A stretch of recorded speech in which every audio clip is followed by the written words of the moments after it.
രേവതി രാവിലെ എണീറ്റ് കുളിച്ച് വിളക്ക് കത്തിച്ചുകൊണ്ട് നിന്നപ്പോൾ സച്ചിയും വരുന്നു. രണ്ടുപേരുമായി പ്രാർത്ഥിച്ചതിന് ശേഷം രേവതി ചോദിക്കുന്നു, രാവിലെ എങ്ങോട്ടാണ് പോയത്? അതൊക്കെ ഉണ്ട് പറയാം എന്ന് പറഞ്ഞ് വിളിച്ച് ഹാളിലേക്ക് വരുമ്പോൾ അച്ഛൻ പറയുന്നു, മക്കളെ ഇന്ന് നല്ലൊരു ദിവസമായി നിങ്ങളെ കാത്തിരിക്കുകയായിരുന്നു.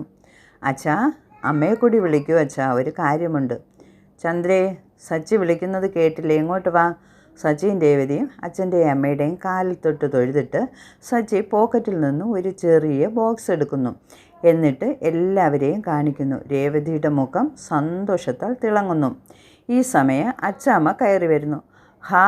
അച്ചാമ്മ വന്നേ എന്ന് പറഞ്ഞ് കൊച്ചു കുഞ്ഞുങ്ങളെപ്പോലെ ഓടിച്ചെന്ന് അച്ചാമ്മയെ എടുത്തു പൊക്കുന്നു. ഇവൻ്റെ ഒരു കാര്യം, അമ്മ ഇന്ന് ഇവരുടെ വെഡ്ഡിങ് ആനിവേഴ്സറി ഓർമ്മിച്ച് വെച്ച് വന്നതാണോ എന്ന് രവീന്ദ്രൻ ചോദിക്കുന്നു. പിന്നെ എൻ്റെ സച്ചിയുടെയും രേവതിയുടെയും ഒരു സന്തോഷ ദിവസം എനിക്ക് ഓർമ്മിക്കാതിരിക്കാനാകുമോ? രണ്ടുപേരും അവരുടെ കാലിൽ തൊട്ട് അനുഗ്രഹം വാങ്ങുന്നു. രേവതിയുടെ വീട്ടിൽ പോയി വരാൻ രവീന്ദ്രൻ പറയുന്നു. രേവതിയുടെ അമ്മ വാങ്ങിക്കൊടുത്ത ഡ്രസ്സ് ഇട്ട് വളരെ സന്തോഷത്തോടു കൂടി രണ്ടുപേരുമായി പോകുന്നു. അവിടെ വളരെ സന്തോഷത്തോടു കൂടി അവരെ രേവതിയുടെ അമ്മ സ്വീകരിച്ചിരുത്തുന്നു. രേവതിയുടെ അനുജത്തിയും വന്ന് ഹാപ്പി വെഡ്ഡിങ് ആനിവേഴ്സറിയൊക്കെ പറയുന്നുണ്ട്. അപ്പോഴും സച്ചി നല്ല സന്തോഷത്തിലായിരുന്നു. രേവതി, നീ അന്നത്തെ ഫിഷ് കറി വയ്ക്കാൻ അമ്മയോട് പറഞ്ഞിട്ടുണ്ടോ? ഉണ്ട് എന്നൊക്കെ പറഞ്ഞ് സന്തോഷത്തിൽ എല്ലാവരും ഇരിക്കുന്നു. ഈ സമയം ശരത്ത് വരുന്നു. മോനെ, നിങ്ങൾക്ക് വാങ്ങിത്തന്ന ഡ്രസ്സ് ഇഷ്ടമായോ? നല്ല ഡ്രസ്സാമേ. അതല്ലേ ഞങ്ങൾ ഇന്ന് ഈ ഡ്രസ്സ് തന്നെ ഇട്ടത്. അത് ശരത്ത് വാങ്ങി നിങ്ങൾക്ക് തന്നതാ. സച്ചി പെട്ടെന്ന് ചാടി എഴുന്നേൽക്കുന്നു. എന്നിട്ട് രേവതിയോട്, നീ ഈ ഷർട്ട് ഇവൻ വാങ്ങിയതാണെന്ന് എന്നോട് പറയത്തതെന്ത്?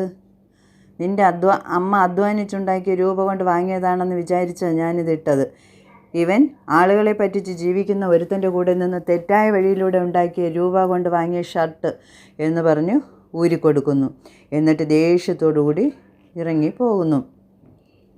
രേവതി, നീ വരുന്നുണ്ടോ? രേവതി പോയി കാറിൽ കയറുന്നു. സച്ചിക്ക് ദേഷ്യം അടക്കാനാകുന്നില്ല. പക്ഷേ ഈ രീതിയിൽ അങ്ങ് മാറ്റിയെന്ന് മാത്രം. രേവതിയുടെ അമ്മ മോനെ മോനെ എന്നൊക്കെ വിളിക്കുന്നുണ്ട്. നിങ്ങൾ ഷർട്ടിടാതെ വീട്ടിൽ പോയാൽ വീട്ടിൽ എന്തോ പ്രശ്നം നടന്നെന്ന് അച്ഛനും അമ്മയും വിചാരിക്കും. പിന്നെ അമ്മയ്ക്ക് എന്തെങ്കിലും കിട്ടാത്തത് കൊണ്ടിരിക്കുക എന്നെ പരിഹസിക്കാൻ. ഞാൻ ഷർട്ടിട്ടാൽ തീരുന്ന പ്രശ്നമേ ഇല്ലേ ഉള്ളൂ എന്ന് പറഞ്ഞിട്ട് വണ്ടി നിർത്തി ഒരു ടെക്സ്റ്റൈലിൽ കയറി ഷർട്ട് വാങ്ങുന്നു. എന്നിട്ട് നേരെ വീട്ടിലേക്ക് പോകുന്നു. ഈ സമയം രേവതിയുടെ അനുജൻ അമ്മയോട് പറയുന്നു, കണ്ടേ അമ്മേ, ഞാൻ ഡ്രസ്സ് വാങ്ങിച്ചാൽ അവർക്ക് സന്തോഷമാവുമെന്ന് അമ്മ പറഞ്ഞതല്ലേ. സച്ചിയേട്ടൻ്റെ സ്വഭാവം ഒരിക്കലും മാറാൻ പോകുന്നില്ല. ഇയാളുടെ സ്വഭാവം ഇത് തന്നെയാണ്. അമ്മ എന്ത് വേണമെന്നറിയാതെ ഇങ്ങനെ നോക്കുന്നു. ചന്ദ്ര ജോലി ചെയ്ത് ക്ഷീണിച്ചതുപോലെ ഇരിക്കുന്നു. സുധി വന്നിട്ട്, എന്താ അമ്മയെ ക്ഷീണിച്ചിരിക്കുന്നത്? നിൻ്റെ അച്ചാമ്മ വന്നാൽ ഞാൻ തന്നെ എല്ലാ ജോലിയും ചെയ്യണം.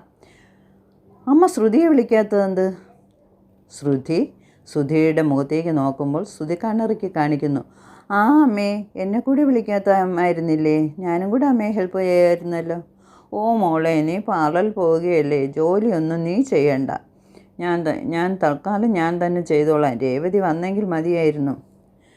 സച്ചി എന്താ ഷർട്ട് മാറ്റിയിട്ട് ഉടനെ തന്നെ തിരിച്ചു വന്നതെന്ന് സുധി വിചാരിക്കുന്നു. അച്ചാമ്മ രേവതിയോട് ചോദിക്കുന്നു, എന്താ മോളെ ഉടനെ തിരിച്ചു വന്നത്? ഇവിടെ ധാരാളം ജോലിയില്ലേ അച്ചാമ്മേ? ജോലിയൊക്കെ ചന്ദ്ര ചെയ്യുമായിരുന്നല്ലോ. നിങ്ങളെ അതിനാണോ അങ്ങോട്ട് പറഞ്ഞു വിട്ടത്? നിങ്ങൾ ആഘോഷിച്ച് സന്തോഷത്തോടു കൂടി ഭക്ഷണമൊക്കെ കഴിച്ചിട്ട് വന്നാൽ പോരായിരുന്നോ എന്ന് രവീന്ദ്രനും ചോദിക്കുന്നു. അതോടുകൂടി ഇന്നത്തെ എപ്പിസോഡ് അവസാനിക്കുന്നു.